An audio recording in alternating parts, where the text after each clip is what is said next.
السلام علیکم ورحمۃ اللہ وبرکاتہ۔ آپ سب کو رمضان المبارک بہت بہت مبارک ہو۔ میٹھی میٹھی اسلامی بہنوں اور میٹھے میٹھے اسلامی بھائیوں، خدائے رحمان عز و جل کی کروڑ احسان کے اس نے ہمیں ماہ رمضان جیسی عظیم الشان نعمت سے سرفراز فرمایا۔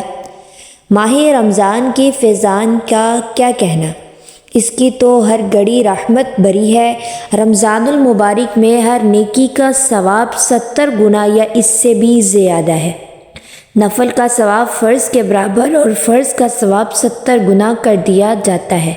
عرش اٹھانے والے فرشتے روزہ داروں کی دعا پر آمین کہتے ہیں، اور فرمان مصطفیٰ صلی اللہ علیہ وآلہ وسلم کے مطابق رمضان کے روزہ دار کے لیے مچھلیاں افطار تک دعائے مغفرت کرتی رہتی ہیں۔ اللہ عز و جل کے محبوب آقائد عالم صلی اللہ علیہ وآلہ وسلم کا فرمان عالی شان ہے، روزہ عبادت کا دروازہ ہے۔ اس ماہ مبارک کی خصوصیت یہ بھی ہے کہ اللہ عز و جل نے اس میں قرآن پاک نازل فرمایا۔ چنانچہ پارہ نمبر 2 سورہ بقرہ آیت نمبر 185 میں مقدس سے قرآن میں خدائے رحمان کا فرمان عالی شان ہے: شہر رمضان الذی انزل فیہ القرآن ھدی للناس وبینات من الہدی والفرقان فمن شہد منکم الشہر فلیصمہ ومن کان مریضا او علی سفر فعدۃ من ایام اخر یرید اللہ بکم الیسر ولا یرید بکم العسر وَلِتُكْمِلُوا الْعِدَّةَ وَلِتُكَبِّرُوا اللَّهَ عَلَى مَا هَدَاكُمْ وَلَعَلَّكُمْ تَشْكُرُونَ۔ ترجمہ کنز ایمان: رمضان کا مہینہ جس میں قرآن اترا، لوگوں کے لیے ہدایت اور رہنمائی اور فیصلے کی روشن باتیں، تو تم میں جو کوئی یہ مہینہ پائے ضرور اس کے روزے رکھے، اور جو بیمار یا سفر میں ہو تو اتنے روزے اور دنوں میں اللہ عز و جل تم پہ آسانی چاہتا ہے اور تم پر دشواری نہیں چاہتا، اور اس لیے کہ تم گنتی پوری کرو اور اللہ عز و جل کی بڑائی بولو، اس پر کہ اس نے تمہیں ہدایت کی اور کہیں تم حق گزار ہو۔ رمضان یہ رمضان سے بنا ہے، جس کا معنی گرمی سے جلنا، کیونکہ جب مہینوں کے نام قدیم عربوں کی زبان سے نقل کیے گئے تو اس وقت جس موسم کا جو موسم تھا اس کے مطابق مہینوں کے نام رکھ دیے گئے۔ اتفاق سے اس وقت رمضان سخت گرمیوں میں آیا تھا، اسی لیے یہ نام رکھ دیا گیا۔ حضرت مفتی احمد یار خان نعیمی رحمۃ اللہ علیہ فرماتی ہیں، بعض مفسرین رحمۃ اللہ علیہ نے فرمایا جب مہینوں کے نام رکھے گئے تو جس موسم میں جو مہینہ تھا اسی سے اس کا نام ہوا۔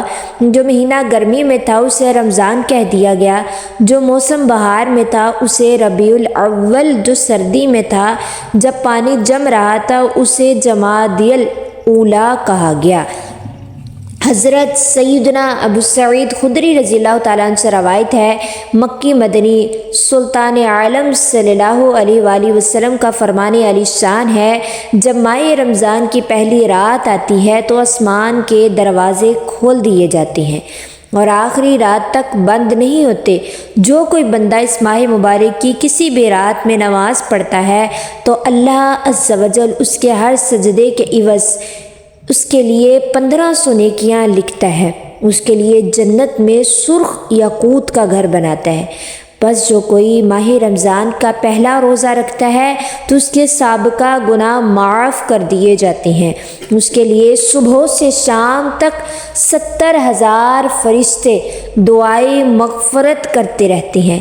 رات اور دن میں جب وہ سجدہ کرتا ہے تو اس کے ہر سجدے کے بدلے اسے جنت میں ایک ایسا درخت عطا کیا جاتا ہے کہ اس کے سائے میں گھوڑے سوار 500 برس تک چلتا رہتا ہے۔ حضرت سیدنا جابر بن عبداللہ رضی اللہ تعالیٰ عنہ سے روایت ہے کہ رحمت عالم صلی اللہ علیہ وآلہ وسلم کا فرمان ذیشان ہے، میری امت کو ماہ رمضان میں 5 ایسی چیزیں عطا کی گئی جو مجھ سے پہلے کسی نبی کو نہیں ملی۔ جب ماہ رمضان کی پہلی رات ہوتی ہے تو اللہ عز و جل ان کی طرف رحمت کی نظر فرماتا ہے۔ جس کی طرف اللہ عز و جل نظر رحمت فرمائے اسے کبھی بھی عذاب نہ دے گا۔ شام کے وقت ان کی منہ کی بو اللہ تعالیٰ کے نزدیک مسک کی خوشبو سے بھی بہتر ہے۔ فرشتے ہر رات اور دن ان کے لیے مغفرت کی دعائیں کرتے رہتے ہیں۔ اللہ تعالیٰ جنت کو حکم فرماتا ہے، میرے نیک بندوں کے لیے مزین یعنی آراستہ ہو جا، ان قریب وہ دنیا کی مشقت سے میرے گھر اور کرم میں راحت پائیں گے۔ جب ماہ رمضان کی آخری رات آتی ہے تو اللہ عز و جل سب کی مغفرت فرما دیتا ہے۔ قوم میں سے ایک شخص نے کھڑے ہو کر عرض کی، یا رسول اللہ صلی اللہ علیہ وآلہ وسلم، کیا وحلیۃ القدر یعنی کہا کہ لیلۃ القدر ہے؟ ارشاد فرمایا، نہیں، کیا تم نہیں دیکھتے مزدور جب اپنے کاموں سے فارغ ہو جاتے ہیں تو انہیں اجرت دی جاتی ہے۔ حضرت سیدنا ابو حریرہ رضی اللہ تعالیٰ سے روایت ہے کہ آقا دو عالم صلی اللہ علیہ وآلہ وسلم نے فرمایا، کیا فرمایا، 5 نمازیں جمعے اور اگلے جمعے تک اور ماہ رمضان اگلے ماہ رمضان تک گناہوں کا کفارہ ہے، جب تک کہ کبیرہ گناہوں سے بچا جائے۔ میٹھی میٹھی اسلام بہنوں اور میٹھے میٹھے اسلام بھائیوں، ہمارے پیارے آقا دو عالم صلی اللہ علیہ وآلہ وسلم کا فرمان علی شان ہے، اگر بندوں کو معلوم ہوتا کہ رمضان کیا ہے تو میری امت تمنا کرتی کہ کاش پورا سال رمضان ہی ہو۔ وما علینا الا البلاغ المبین۔